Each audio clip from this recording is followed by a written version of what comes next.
The first time I went for stealing a car, me and some baby Slauson, me and some little flips, we were in Inglewood and we saw this 56 Nomad, and we took the car. We were gonna take it and strip everything off the car, but by the time we got back from Inglewood back to over Pumpkin's house, we parked it in the alley, and by the time we got the car in the alley and getting ready to do something with the car, the police came. So I was one of the ones that went to jail. Maybe Punkin, maybe Lonnie Coleman. We went to jail behind it, and that was my first time.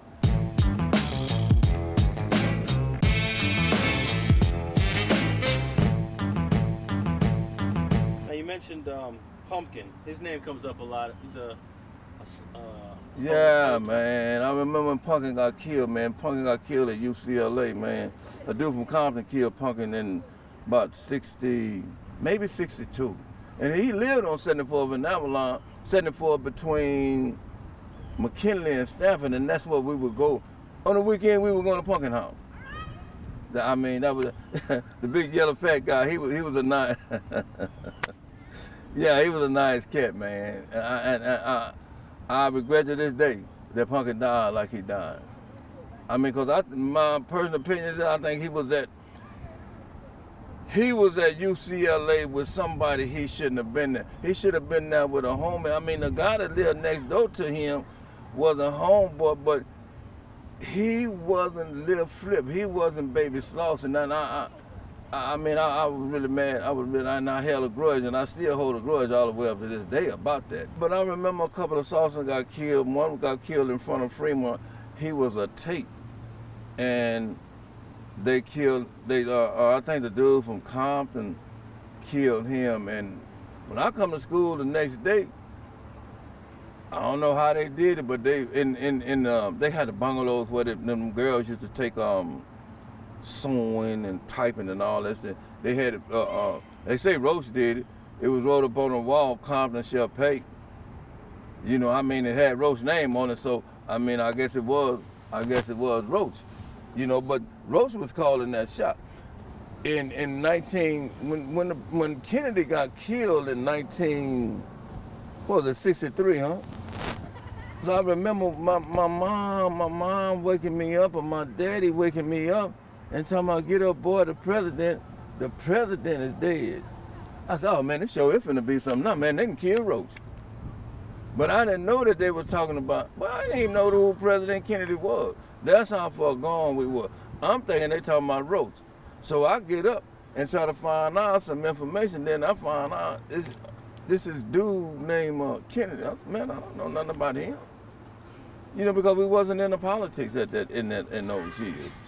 And I remember a story about somebody got killed and they had his body on Manchester, and it was a funeral home on Manchester, somewhere between Compton and Central. And somebody went over there and they desecrated the body. They took him out of the casket. And I mean, it was kind of awful scene. In 1963, I got an armed robbery. And that landed me in juvenile hall. So, and from juvenile hall, you know, once again, that was everybody was there that we had ever fought against. So that was a little agitation in juvenile hall, but we managed to kind of survive juvenile hall without a lot of conflict.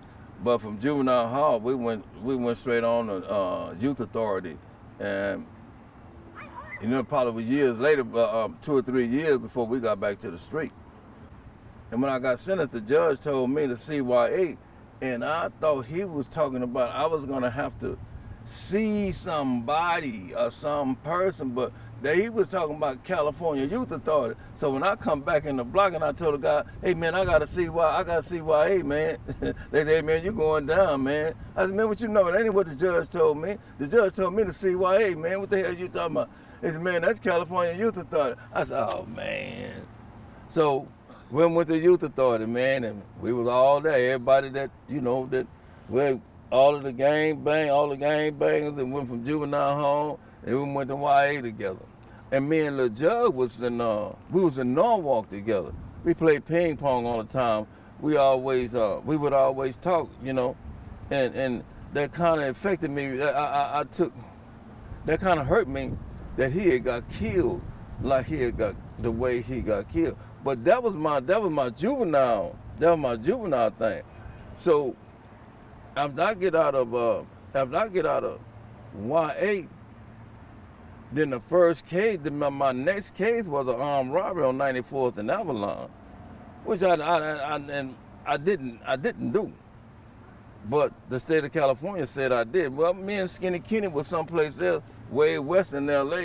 We were trying to steal something, you know, and the lady, Miss Moses, said that I robbed her. Man, how can I rob you? I wasn't even in the neighborhood at that time. I was someplace else. So I went to prison for that, by something I didn't know nothing about. Tracy was real radical. Racist. You know, you had the Mexicans and then you had the white guys and you had, you know, so they was doing their thing and both of their things was against us.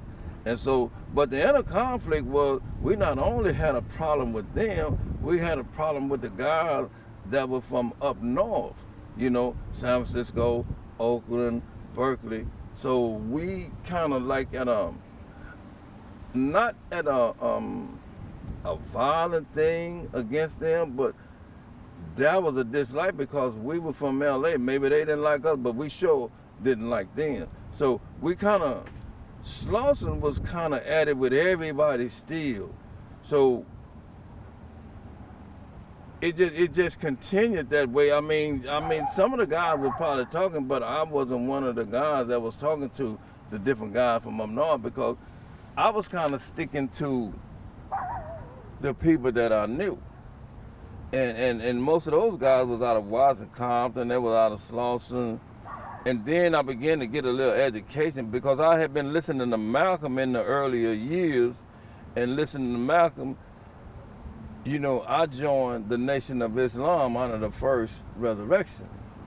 So I kind of isolated myself from a lot of things and from a lot of people. While you were in prison? While I was in prison. Because, you know, you hung with guys who were in the Nation of Islam. They were Muslim, and Muslims hung with Muslims. Even though you would talk to your homeboy was still your homeboy, but you had to kind of give more authority to people who were in the nation because, you know, we trying to find some kind of identity, man, and looking back on some of where we had come from and to where we are. During those years, you never heard about BGF. Never. You know there was a group of guys that was in the hole because they had some murders, they had caused some murders in prison, and you would hear their name, but you never associated the alphabet with the name. So that's the kind of thing that was. You just never knew them. I mean, and even if you was talking to them, you never knew.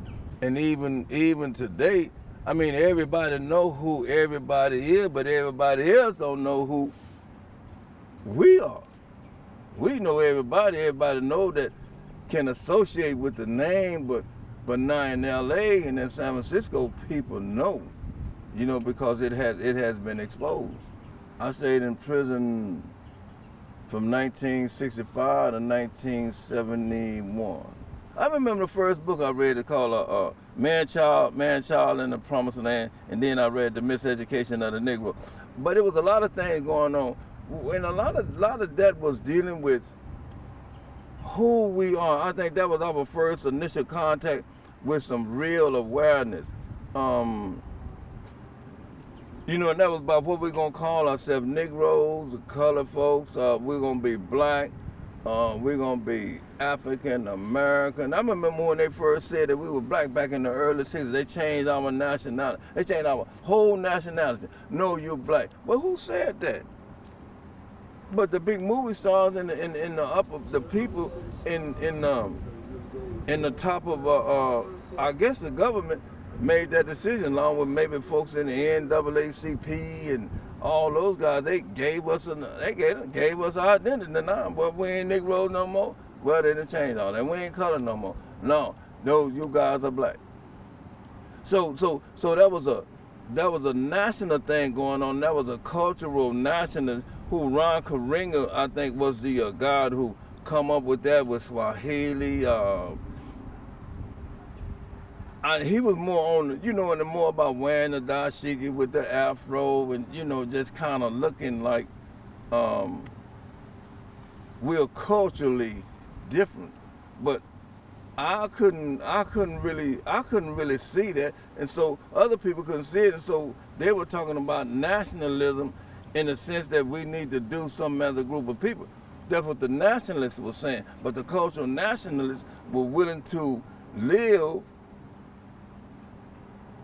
under maybe a cultural nationalistic kind of concept or an idea. And so that's what the conflict was. So this was the big debate going on in prison at that time.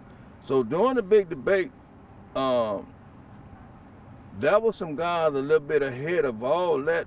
When they had a revolutionary concept, they were talking about Che Guevara, Mao Zedong, Ho Chi Minh, Kwame Nkrumah, Jomo Kenyatta coming from over across the pond. And I'm saying, man, wait a minute, wait. And then they were talking about Karl Marx and, so it was a lot of political things going on in prison. And you had to keep searching to find out what you thought was the best concept. So, and that brought conflict because everybody wanted to believe that they were really right. So now people are kind of merging. They're kind of merging together, and some conflicts are getting squashed. NAACP, because nobody wanted to go along with people from the South and Martin Luther King and stuff. Nobody wanted to really go along with that, and didn't. We used to get newspapers from the Panthers in the pen. Some kind of way we were getting them in. So we kind of, we would cling to the idea because the Panther was talking about violence with Huey and Bobby Seals, and Lil Bobby Hutton, I think, was the three main guys. So that way we got information about what they were doing. So we tried to align ourselves with that concept. And, it's like, hey, man, we can appreciate what you guys are doing. But we had our own battle going on, a mental battle, trying to identify, just with us and try to see where we were. And the Panther kind of provided a way, some insight, as to what was going on in the street and what they were doing and what they were trying to accomplish. And we could embrace that idea because that's something that we talked about trying to do, trying to have some national liberation for ourselves. Thanks for watching StreetTV.net. If you're not subscribed, please hit that button below and click the bell to receive alerts and notifications. Feel free to comment below so you can give us your feedback, and be sure to watch the 2 related episodes to the right. If you want to support this platform or follow us on social media, visit the links in the description, and thanks for watching StreetTV.net.